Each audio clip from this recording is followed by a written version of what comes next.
Okay. So on Monday, we were talking about, we started to talk about the effort. And we touched a bit on the overall of effort in the sense of the right exertion or right effort. Then there are 4 types of effort. Of effort to prevent the unwholesome states from arising. The effort to abandon the unwholesome states already arisen, and the effort also to arouse those states that's not arisen yet, those wholesome states not arisen yet. And the 4th one, the effort to sustain and develop, to sustain and maintain the wholesome states that already arisen. Yeah. In many ways, we can talk about effort.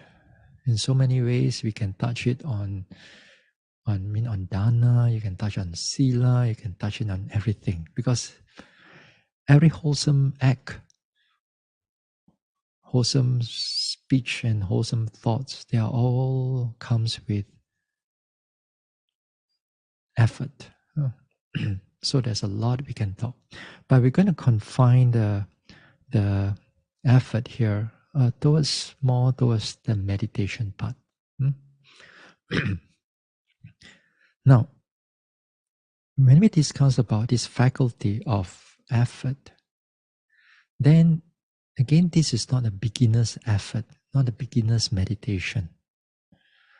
The faculty of effort and also concentration, or all those other all the 5 faculties and powers, normally you will come to a meditation retreat, which you do it intensively, and it will kind of like takes you about 10 days for average, 10 days, in order for the mind to come up to its optimum level of meditation. Then only then, the balancing of the faculties are easier to be seen. Or you are exercising the balancing of the faculties. Normally, on the first day, second day, there's nothing much to balance. It's all about arousing only, because in the first place, there's nothing much of mindfulness, nothing much of concentration, nothing much of everything. So you take so some people take about a week just to arouse it. And while the 1 week you're arousing it, then you know that at the same time the defilements or the hindrances will come in and disrupt the whole meditation. So normally if you come in for a week of meditation only, if you're past retreats, if you come in for just 1 week of retreat, you think that you have done a lot, not to say you don't do anything lah. If you meditate, still good. But the thing is that you haven't seen how faculties are working, how the faculties needs to be balanced in this way and that way. So it takes you about 7 days, 10 days of truly into the meditation. Then subsequent days, then only you are actually trying to balance a lot everything. And that is where another stage of learning, another stage of mental development takes place, where the faculties comes in. If you're unable to balance these faculties, then by experience too, and which I saw it in other yogis, that they get stuck.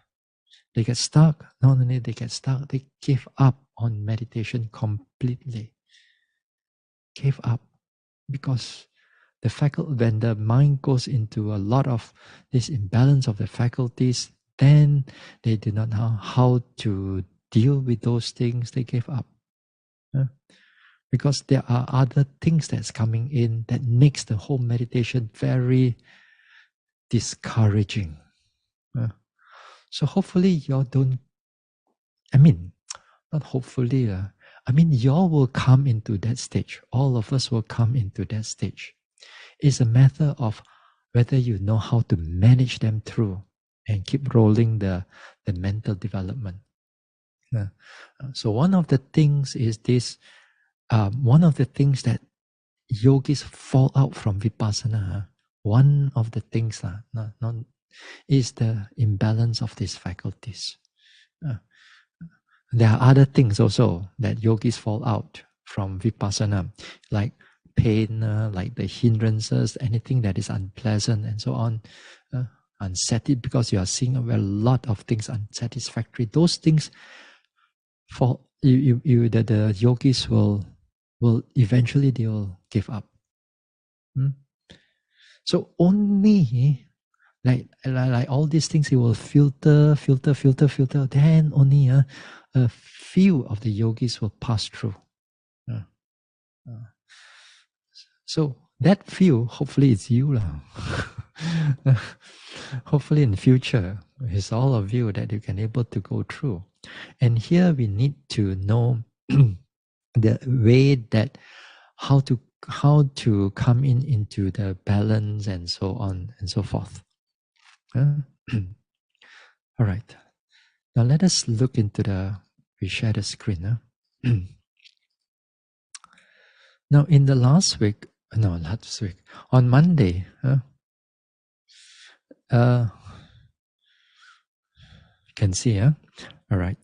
Now Monday, we were talking about the effort. We are talking about all this right exertion and so on. Now here we're going to look into it a little bit more. Here, effort, viriya, it literally means a state of a strong man or a hero. From the word vira. In the Malay word also, in the Malay language also, we use the vira for a person who is a hero. So, well, this Pali, Sanskrit, they are very connected to the Malay language too. So viriya, sometimes it's translated as heroic effort. Heroic effort, especially like Sayadaw U Pandita loves to use this one. They use the word heroic effort. Now, viriya here, when we talk about viriya, we are talking about the mental effort part of it. Although the physical effort, the strength, have a condition for the mental effort, but here we are looking mostly at the mental effort. And we're going to develop this mental effort into its optimum level, into a balanced level. Now, effort here. Here, when we look at effort, not as a faculty, let's say, effort as a cetasika or as a mental factor, then effort here, it can be wholesome or unwholesome. If for our level, it can be wholesome or it can be unwholesome. Wholesome in the sense that if it's connected with wholesome mental states, then it becomes wholesome. For example, if it's connected with mindfulness, or it connected with wisdom, or it connected with saddha or conviction or faith, then it becomes right effort. In the sense that it becomes a right effort, it becomes wholesome. But effort also, when it's connected, for example, with sensual desire or anger, then this effort becomes an unwholesome effort. So whether it's wholesome or unwholesome, their characteristic function, how they manifest, all the same. Okay, now let us look into it. Now, here the nature or the characteristic of the nature of effort is to support, is to exert, to keep pushing. And the function is to support its associated states. Associated states means the other mental states, so that they don't collapse. Here, in the sense that when they are supporting, that means it gives energy. For example, if it's connected with mindfulness, it gives energy to the mindfulness. It makes sure that the mindfulness is being aroused, and the mindfulness is keep it from not disappearing.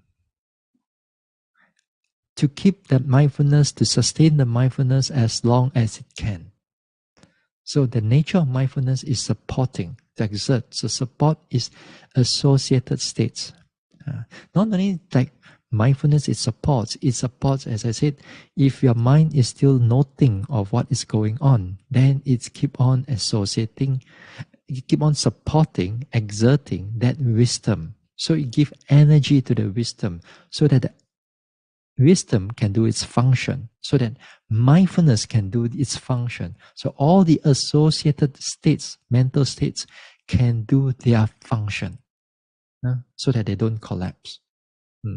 So here, when it manifestation here, when it's in a state of clear and strong and an optimal level, you can see that the noting aspect, the noting mind, which is it's able to go on and on and on, noting everything that's coming on the way. So this is the nature. Now, on the unwholesome side also, it's the same as supporting and so on. So here it supports, let's say, the sensual desire or the anger.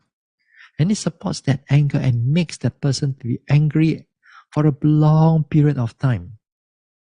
It keeps that anger burning. How? Because that effort provides the fuel for the anger to burn. To keep the anger active, or keep the sensual desire active, or keep that restless mind active. So here is support, and also in the sense that it doesn't let the anger to collapse. It doesn't let the sensual desire to collapse until condition changes. Okay, so this is what it means here. But here we want to bring that effort into the wholesome state part of it. Now, the cause here is this sense of urgency, samvega. Samvega here, it's it's like the state of mind that you arouse it when you get the mind. It starts to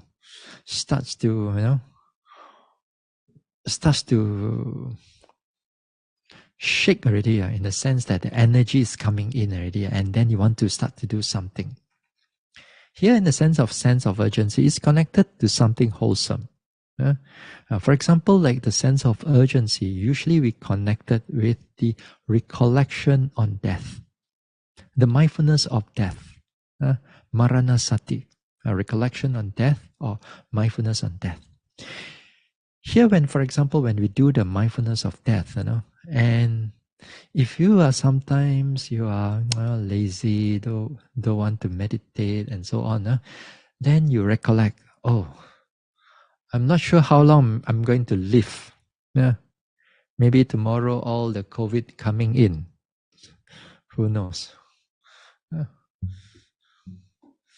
Every day we see the numbers, all the numbers is keep going up and up.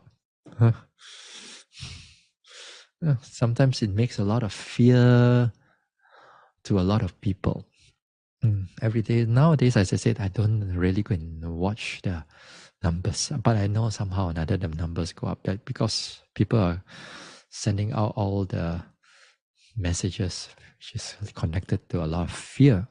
But nevertheless, nevertheless, when we reflect on death, for example, in a right manner, in a wholesome manner, uh, not in the morbid manner or in our Chinese type of culture manner, where they don't want to see death, they don't want to talk about death, and talk about everything with money, everything happy only. If that culture, our Chinese culture is that we cover part of it until when they go into a funeral or in a wake, we talk about it. Other times we don't talk about it. So here, as a Buddhist, we talk about it, or we reflect on it as much as we can. For example, when we reflect on the death, you sit down there. Say, for example, if you do as a meditation, you reflect that death can come in anytime, or you reflect that life is uncertain, death is certain. But you have to truly you truly understand those words that is being come out. It's being come out as a sentence on the mind. So you must able to truly understand it, that life is uncertain, death is certain, and you kind of feel it. When you feel it with mindfulness, you feel it with alertness, then it sort of arouse the energy to build up.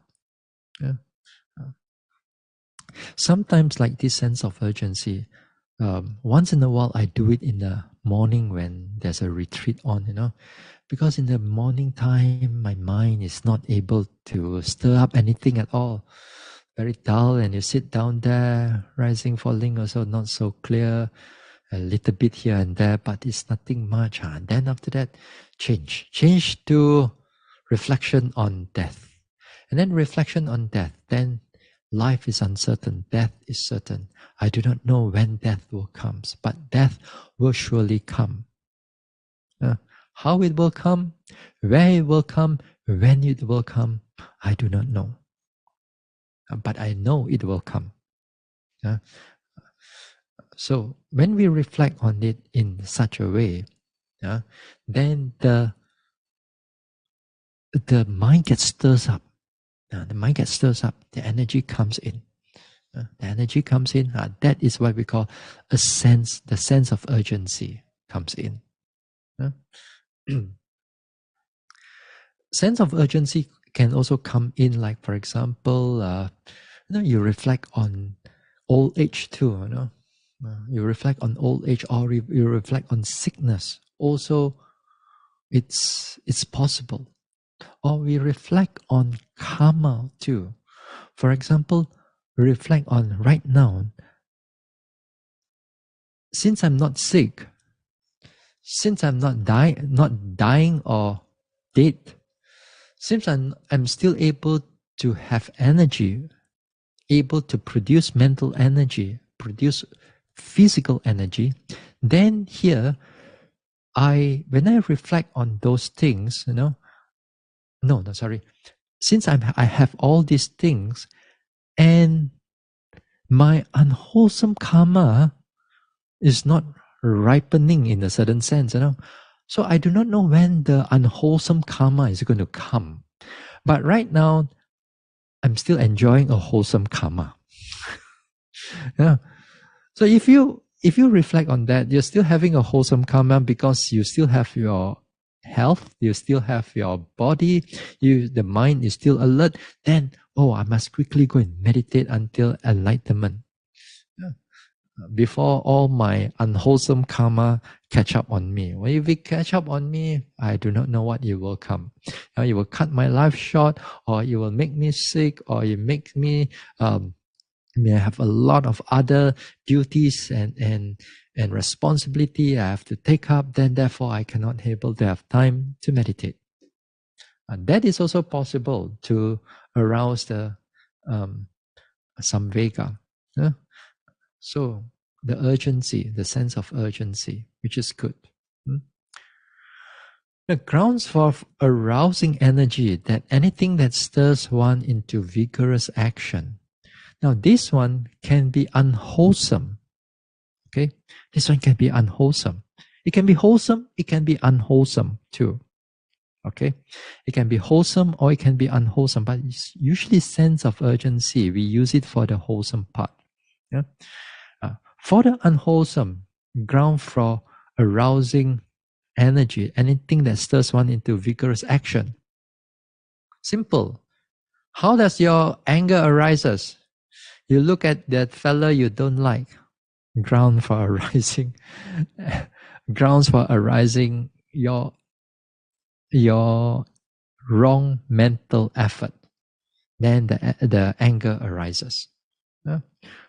How does the desire arises? You can look at something very beautiful, very nice. This food is nice, and then you like it, attached to it. Then all these things it arouse that wrong effort, and then it keep on sustaining the sensual desire, or it keeps sustaining the anger.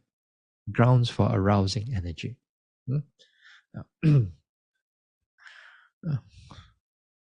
in the past, when I was in the early part of being a monk, I remember one time. I remember one time. I had a dream. I had a dream that I was having exam and I'm late for exam. Late for my, I don't know what, STPM or SPM exam, I forgot. But while you're late for exam, suddenly in the mind you're rushing everything, you're rushing. And then suddenly I wake up. And then the whole mind is sweating and the whole mind is so alert right now. It's so alert. And then wait. I said, wait, no. I'm a monk now. I'm no more study already. I studied a really long time ago. I gave up already. But that energy still comes up, that urgency, that rush, that energy all comes up. So this says that usually the relevance to Jiva says this energy is always inside us. It's only when we know how to arouse it, then it will come up in the meditation, or even in anything that you do. So it's always inside there. It's only whether you know how to arouse it, stirs it up, then that energy will comes up. So sometimes something is like that. So in the state of when we are rushing, when we need to do something, the mind can the energy you can able to arouse that mental energy. So too in the meditation, we need to have that able to arouse that mental energy, and not only that, we will need to sustain that energy, so that to keep it in the state of balance. Okay. Now this effort, you see, this subject of effort, if you are in Malaysia or in overseas or US or whatsoever, this topic of effort, it is not, we don't talk about it so much, but although we talk about it here and there, but when you go into Burma, or you go into Myanmar, especially like you are in the Vipassana circle, that those places that are connected to, that the Sayadaw or the teacher or the monks or the senior monks, when they give the Dhamma talk, almost every talk got effort. Almost every talk, you listen to the effort again and again and again and again and again and again. Every day got effort. Now the thing is that now, in the Myanmar culture, it is the nature of the Burmese culture is this. This is not what I've seen. This is what this is not only what I've seen. This is also what I read from the books in the some of the Dhamma books written by some of the Sayadaws. that they said that in the Burmese culture, the men are much more lazier than the women. Women is more energetic in the sense that now, for example, if you go into a market or a bazaar or anything that people have small business and so on, most of it is women who is running the show. Women is running the show. And the women also, in a sense that they able to provide for the family. Whereas the men, they will go to a coffee shop and then they lepak there, drink tea, talking, playing checkers, Many times I've seen these things. I go in the different places of Burmese. If anyone is Burmese here, please forgive me for saying this. But the nature is that what we've seen, and also as I said, even the Sidals commented upon it. If you want to know a little bit, there's a book called Abhidhamma in Daily Life by Ashin Janaka Bivamsa. This Janaka Bivamsa is not that Chiame Sayadaw. It's another one. It translates from a Burmese to English. So those type of scenario, when your culture it's in such a way, then therefore it is understandable that the Sayadaw or the teachers will keep on pushing and pushing and pushing on the yogis, because they know that the character of the people, or especially the men, are not so energetic. And we seen that also with my own eyes, especially when in the meditation centers. Whereas when you see if you sometimes the place is like one side is women meditating and one side male meditator meditating, and therefore when you look at the women, every hour, every sitting, they are there, walking, sitting, walking, sitting. But when you come to the men's side, sitting, they are all there. They're all there because they are afraid that the Sayadaw will come in and to see that anybody is not on the meditation seat, then the Sayadaw will go and look for you, and then why, if your excuse is no good, you ask you to pack your bags and you go back. But the women, not so much. The men, the Sayadaws and all that thing, they are very much more stern with the men. Yeah? And then when you sitting time, so they're afraid of the Sayadaw, so they meditate, they sit. But when they come into the walking time, a lot of them disappear now. Because sometimes in the hall meditation center, they know which lubang they can go and hide there and go and chit chat, talk, hello, hey, where you come from? Then, this type of chit chat thing, they will come. Because that time I was a yogi, and sometimes I want to go to the toilet, I want to go to the toilet, and you will see them, a few of them sit down there, and then as you pass through into the toilet, and then, hey, hello, where you come from? And then you can see them sitting down there, chit-chatting and all that. They take it very easy. And then until the bell rings, okay, sitting time, then all of them will come back and sit again because they're afraid that the Sayadaw will catch them. But they know that when the walking time, the Sayadaw don't catch them. So they kind of like go into somewhere, hiding somewhere and talking and just looking here and there. They are not really meditating. We've seen that again and again and again and again and again.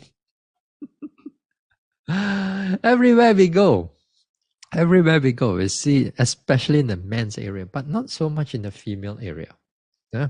So that's why the talk on effort is very important to them. Yeah? Now, on the other hand, on another time,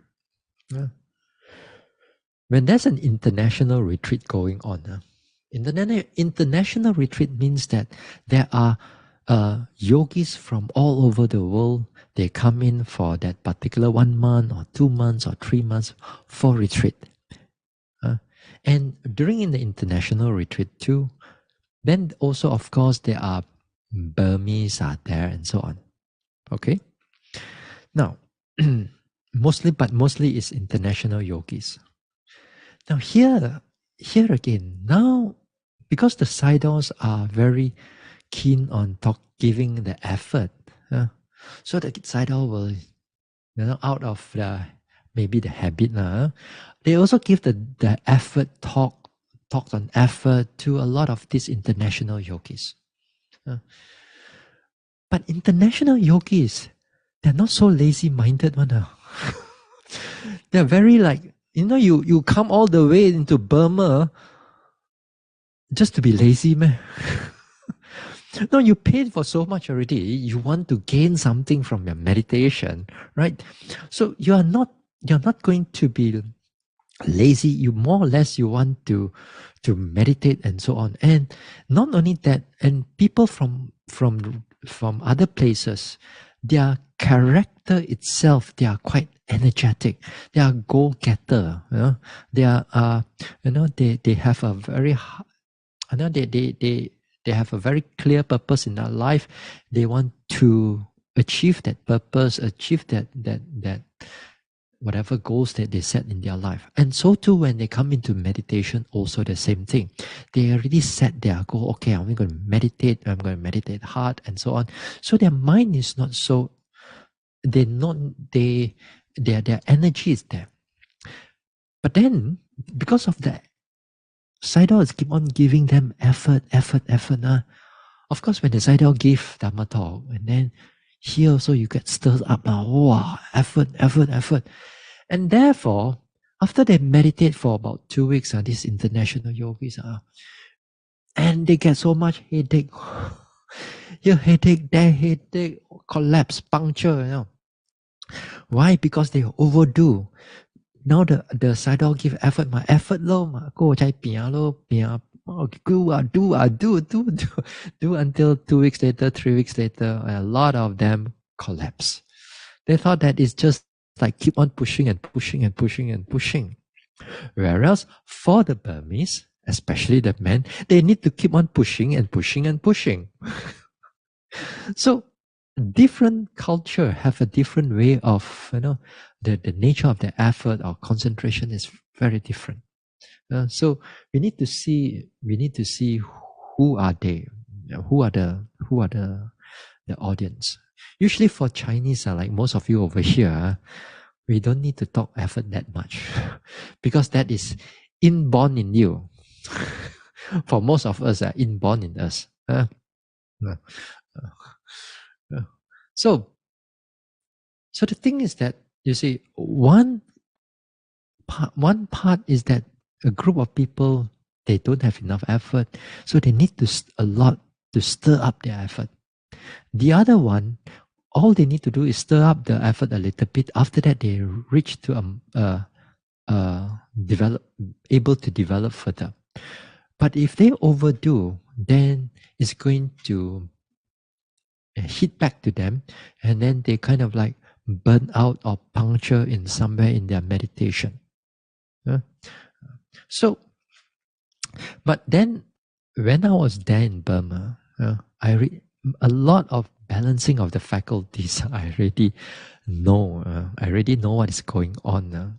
Although I keep on learning, because there are minor things, but a lot of times there, when the effort is being taught or all these type of talks, I'm not so affected by it. Although I know how to balance and adjust as I keep on meditating along, but for a lot of people they don't. We can see that. So therefore, it is important that we know where to balance the effort. Now, in the suttas, or many times we have gone through retreats, then they will quote you a sutta where the Buddha talk about the balancing of the faculties. This is called the Sutta that you can find in Anguttara Nikaya. Books number 6, I think 55, if I'm not mistaken. Yeah, I think so, yes. Let me share with you a little bit. Sona Sutta. Okay. Can y'all see? This one? Okay, good.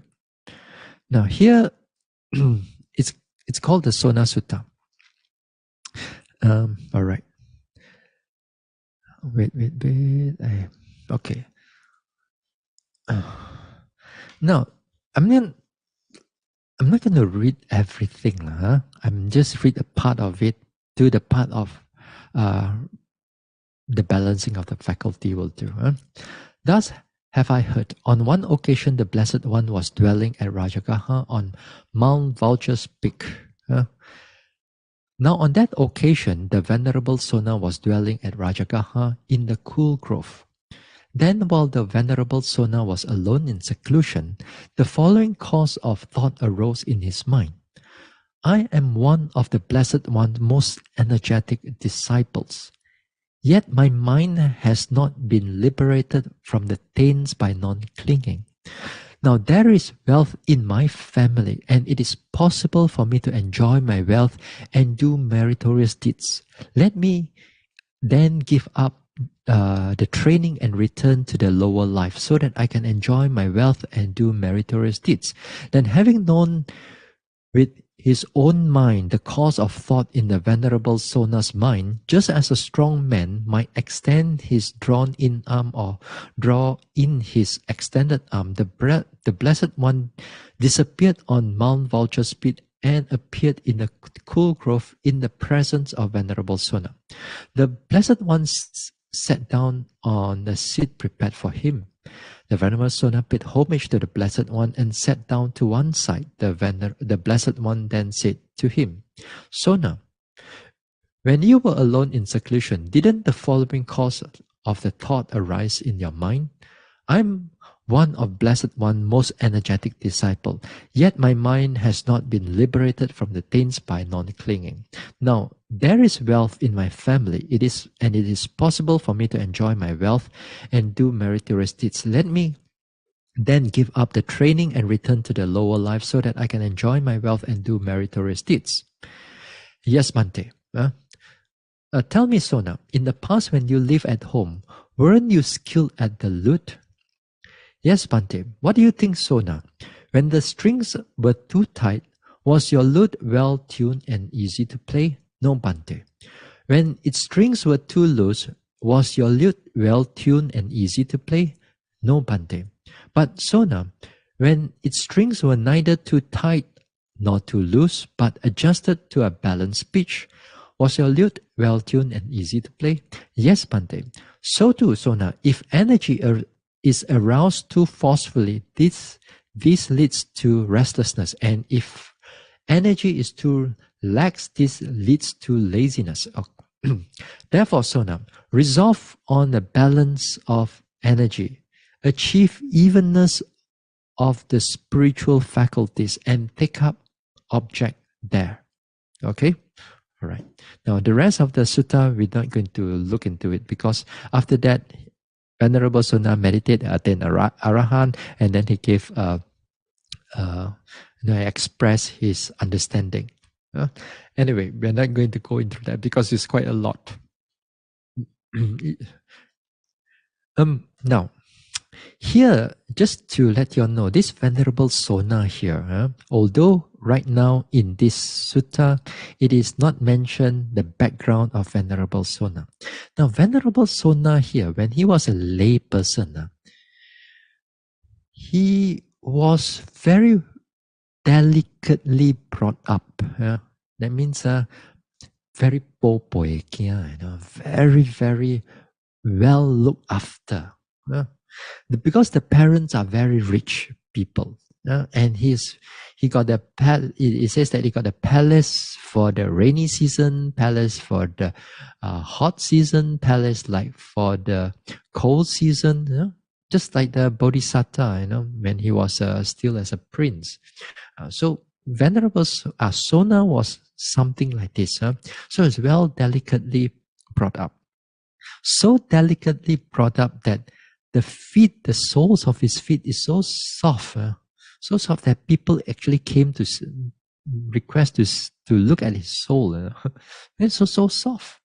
Soft, like they try to describe it like a hibiscus petal or something like that in the in the commentaries.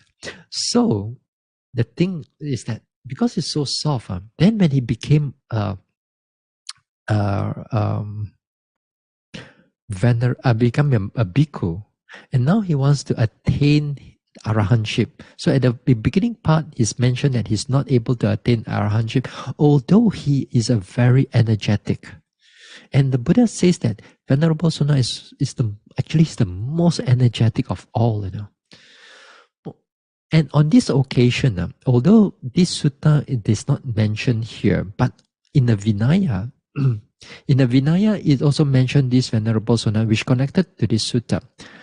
And so this Venerable Sona meditate until, I think on other occasion, that Vinaya mentioned that this Venerable Sona meditate until starts to bleed up on the soul. There's a lot of bleeding that comes on the soul, as if like when you walk, there you get all the foot marks, the foot marks that made of blood, made of blood. You step up on that, and then when the Buddha saw it, he says that it looks like somebody butchering a cow over here.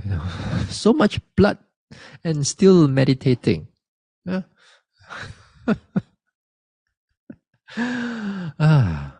You meditate a little bit, Bante, Katia. Your Bante cannot walk already, and then give up already. Bante, like that, cannot really.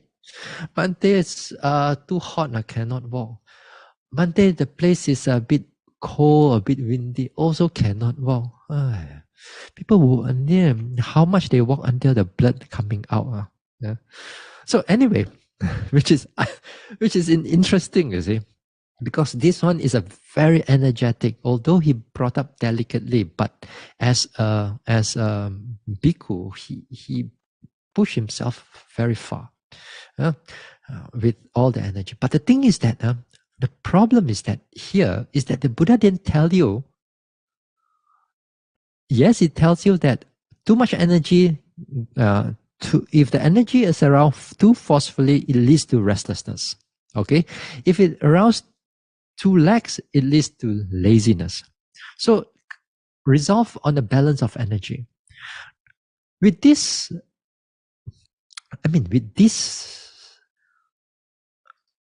sharing with Venerable Sona, he knows what to do with it, If I were to tell it to you, or the teachers were to tell it to you, when you go actually in the meditation itself, you still mong cha cha. You still do not know what to do. What is too much energy? What is too lacking of energy? You do not know how to even to rebalance back the energy. Yeah. Now here, when you say balance the energy here, it also connected to samatha meditation also. And both vipassana and samatha are equally important. Not only in vipassana, although we talk about vipassana more, yeah, but samatha also, you have to recognize that this imbalance of faculty can take place. Yeah? Now,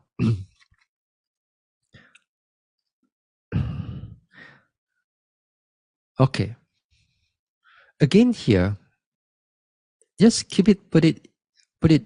shorten these things.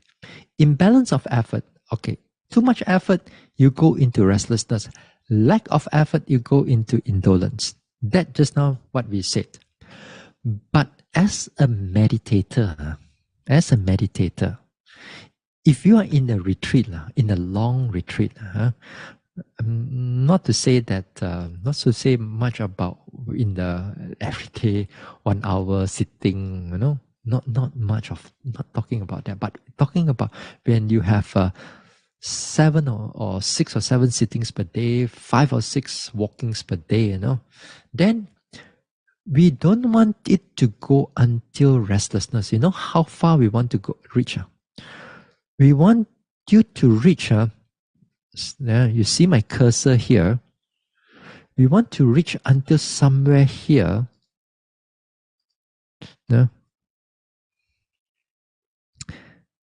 You can see the little cursor here. I put this one there. We don't want to reach until restlessness. Somewhere in the middle, you must know how to rectify your problem so that it can able to go into balance already. We don't want you to have lacking of effort, then until the laziness comes in. We want to know that a lack of effort is coming. Do something before the laziness comes in. So somewhere in the middle, we have to cut it off before it reach laziness. We cut it off before it reach restlessness. Because those things already you go into sloth and torpor, already go into hindrances. So too much effort. You are here as a meditator. Too much effort. We don't want it to go into restless, but you know that too much effort is already coming up. Then with that, you already change your course into go into balance. That it's difficult to teach. That is something that is not easy to teach. This is something like, a number of you, for example, you can able to bake a cake or bake bread or something like that, right? How much water and the flour to mix together in order that when it comes and you bake everything, things become fluffy. Now, it takes you some time of practice.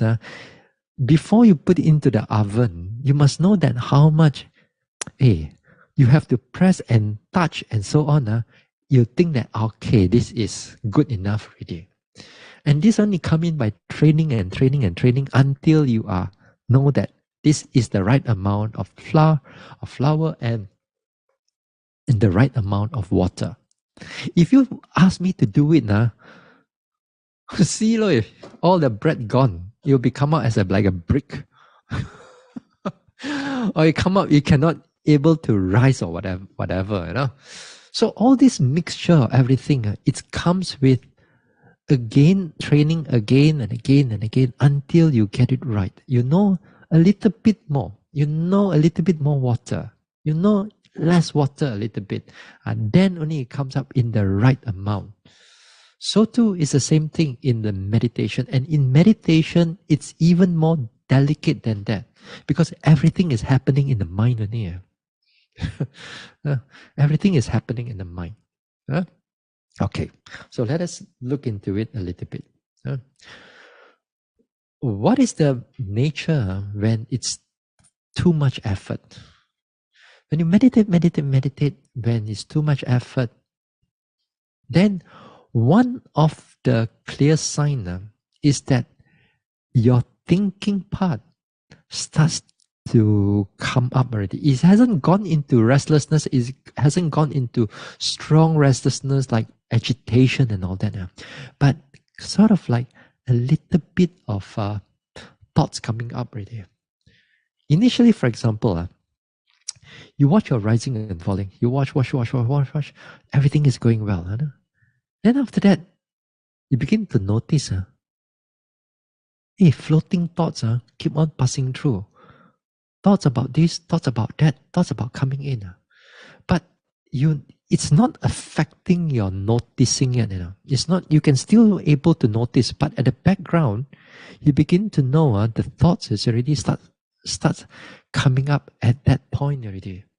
That means the symptoms or the signs of energy is already slightly higher already. But you are not going into restlessness yet. So if you're able to know what is happened, that means you're already able to cut it off from there, goes back to the noticing the rising and falling, and then the mind becomes quiet. You see what I mean here? This is what we call a minute change, just a minute noticing of that thing happening. Then is already your mind able to cool down into noticing the object again clearly without much of that floating process passing through here and there. So this is one thing.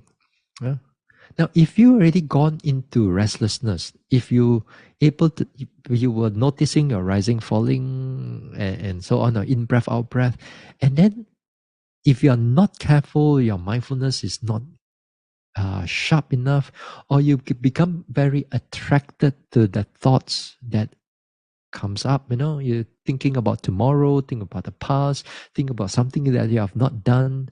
Then the whole attention drops into the thinking mind, and then it goes into restlessness. That time you have to deal, like we talk about it, in the hindrance. Yeah? Dealing with the hindrance also, it's also in a sense that we try to rebalance back the mind, but it's connected with the unwholesome mind. The restlessness is there, the hindrances is there. But here, as a balance of faculty, we don't want to reach until hindrances. We want it to just before hindrance. We want to turn back to make into balance already. So one of the sign is that you begin to more aware of that little thoughts that's coming up in the sitting, for example. Then you go back to your breath, or you go back to this one, and then you cool down. And sometimes all you need to do is just relax the mind a little bit in the noting of rising and falling, or relax just a little bit tiny on the in breath, out breath. Then things gets better again. But the thing is that when I say relax a little bit, if you do not know what to do, then you relax too much, and then you go like into effort, and you go into laziness. Yeah. So you do not, again here, it's a matter of experience. It's a matter of experience. You just need to know, just to bring the mind down to the optimum level. Yeah? Just to bring the mind down to the optimum level. So this is one thing. Okay? Now, what else can you do? What else? What are the signs? What other signs that's coming up? Another one is like, for example, your body starts to tension. Your body starts to tension. Again here, is it tension because of imbalance of faculty? Or is it your mind is still in a state of balance, but the dukkha sensation is coming up to let you see? Then it becomes difficult for us to able to to distinguish these two. Again, let me rephrase. Let me go through it again. Now, tension, if sometimes, like for example, the tension comes up, is because sometimes the mind becomes too energetic, and then the bodily tension starts to become tense. Or your mind is still in a state of balance, but the tension comes up on its own, or the unpleasant sensation come up on its own. So the second one, this is not due to imbalance of faculty. This is because your mind is alert, your mind is clear, you're able to notice what is going on. Then you have to keep on noting that pain or that tension or whatever that's going on. Now the first one has a slightly different way of looking at that tension. That tension, when it comes in, your mind is like starting to have a lot of thinking or doubt, and just unable to settle already. Yeah. Slightly, there's a lot of thinking, and after some time, you notice that this type of tension is keep on building up. You just able to pull the mind back a little bit, then the whole tension just drop. Yeah. Now, what can we do?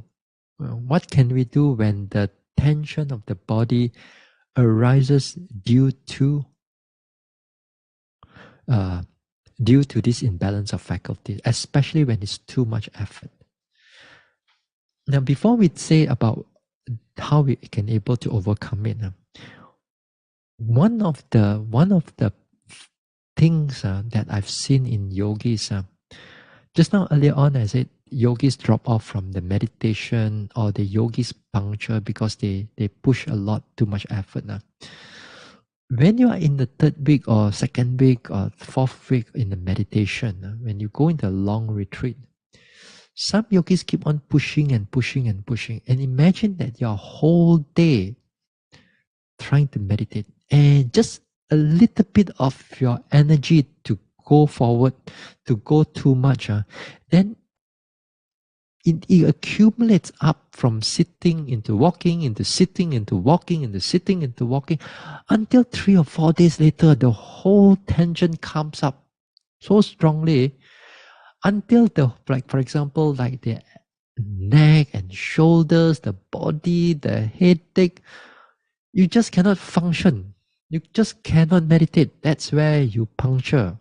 That's where, because of that, people give up on the meditation, because every time they come back into retreat, the same habit they apply, the same way of meditation they apply, come into the second week, get stuck in the all the tension. In the all this tension, they get stuck and then they give up. So, and it can be, it can be severe, and there are people, there are yogis who went back with migraine instead of mindfulness. Yeah, and you can see the doctor some more. Yeah. And there are yogis also. There are yogis, there are monks and so on. And they totally give up. They thought that this vipassana cannot work on. It give me headache only. Something wrong with the meditation. It's not something wrong with the meditation, something wrong with you lah. They blame the meditation. Fantastic. So that's why it's difficult. So what do we do when this type of tension arises? When this type of tension arises, that it comes with the imbalance of faculty. Now here, when the energy is too much, when you try to push, for example, when you are doing walking, when you're doing walking, right step, left step, or lifting, pushing, dropping, while you're still noticing the whole sensation of the feet, then you begin to notice that your thighs or your calf or your shoulders or your body, it starts to like cramming and tense up and tense up. Initially, you thought that, okay, you may still able to hold on, okay, but then as you go into that walking, that especially the slower phase of the walking, and you notice that the whole body is keep on pulling, and after that, it affects your noticing already, because you cannot really notice the sensation, and then also you cannot really noticing the movement of the tension of the body that is building up. You're neither here nor there. So the yogis sometimes they thought that, hey, just keep pushing, just keep pushing, just lifting, pushing, dropping, just keep on going. That is where the recipe of the whole thing become totally imbalanced. So what you should do now, during in the walking meditation is easier. You find that the situation in that way, all you need to do is go a little bit faster. Yeah. Some people kiasu one, meditation also they kiasu also. Because they thought that, okay, I want to ngenge. But once I hit the lifting, pushing, dropping, there's no such thing as turning back, reverse gear, Yeah, I must reach until the lifting, pushing, dropping until the time up. Wow, no matter what the condition is. So they grit their teeth and then they go, go until pao cha. Go. That's a recipe of you getting into a lot of all this problem. So again here, it's like when you do in the walking meditation, this is the time for you to relax a little bit. Go back to your second phase. Go back to your first phase. Now, when you go back to your first phase, second phase, what you can do is that you take note of you forget about the lifting, pushing, dropping. You take note of the upper body a little bit. Take notice of the upper body. Re-arouse the mindfulness again. Because the mindfulness takes, when it takes a prominent object, a big object, the mindfulness easy to come in. So build up on that first. Take a while for you to relax, not in the relax in the sense that we forget about noting, but you're still aware of what is happening to the body in a general manner, in a wide manner, and in a slightly faster walking. Then when you do that for a while, say you take about 10 minutes, you cool off already, then you find that, okay, the mind is more or less quite balanced, and then you slowly go down slower again, and then after that, you rebalance it. So this is what we meant, balance the faculties with mindfulness. So here, sometimes the energy is too much. We just learn to drop the energy a little bit. And at the same time, we arouse that mindfulness, or we keep aware of that mindfulness to sustain that mindfulness, build up the mindfulness. When the mindfulness gets balanced, then the whole walking meditation will slowly slow down again, or it begins to able to notice better. And at time, the tension and the pulling of the body becomes so much more almost not there. Then you can able to meditate better. Now, once in a while doesn't mean that every walking meditation that's free from all this tension here and there. Sometimes there are tension pulling here and there, a little bit here and there. That time you have to bear it up, because it does not affect the noticing mind. When it affects the noticing mind, then something that we need to change already. But if it does not affect, it is just at the background and you are doing walking meditation, then you just continue whatever that you are doing. You see? This is what we call the balance of the faculty. One of the ways to balance a faculty. What do you do when in a sitting meditation? In a sitting meditation, when you are sitting down, the whole tension is building up. The whole tension is building up. Now, sometimes what you can do is to build the concentration also. Now we can build that concentration. Sometimes the tension build up due to the imbalance of faculties, and then the thoughts starts coming in a little bit here and there. You know that the mind is agitated already. Then what you do is that you bring the attention to a more one-pointed aspect of object. You don't move around already this time, Here, for example, you just stay with the rising and falling. You stay with the rising and falling. You don't go to other object. Just stay in one object for now. You just stay in one object. Just rise and fall, and you're aware of it gently, clearly, what is going on. Some people, when they do it very quickly, the whole tension and the whole slight restlessness, then it's already gone. Now, if you are doing a in breath, out breath, also you can able to do that. Not a problem. Then all you need to do is just send the whole attention back to the in breath, out breath. Stay there for a while, just in, out, and after that, when things are clear, everything is balanced again. Then go back to the whole more vigorous noting. This is how you do this. Or sitting and touching also is a very good aspect of it. A lot of times we don't do sitting and touching because, again, here sitting and touching is not a moving object. It's more of a stationary object, but it still can be used. Now, when the energy is too much,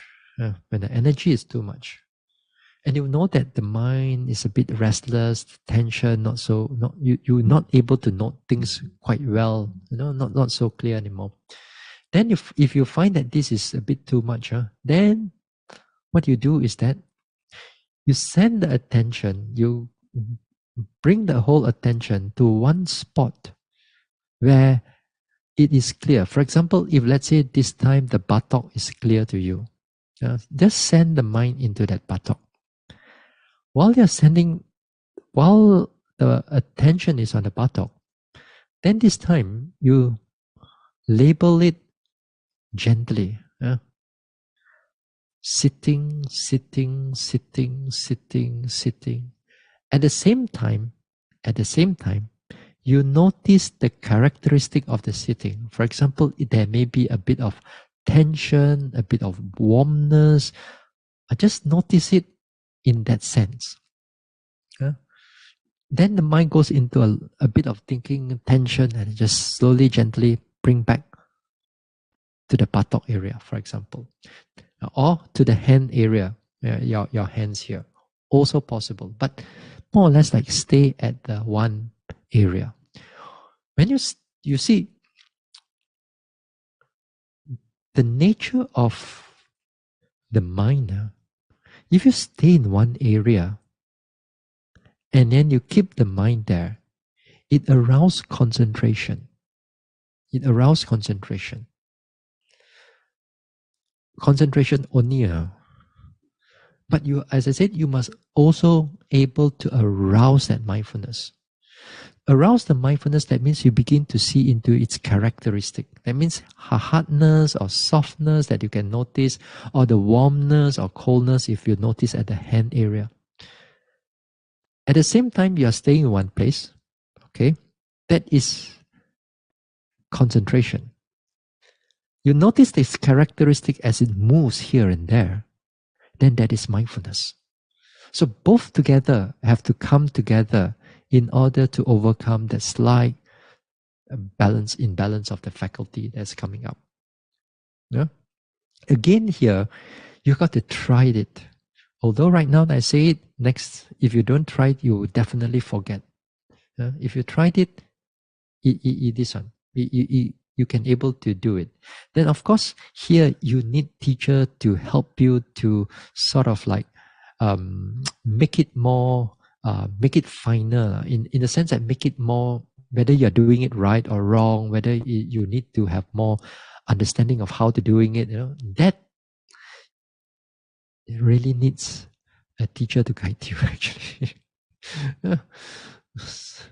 Just like when you do your dough, if you're going to watch the YouTube one, nobody guide you, you just simply do, it doesn't come out.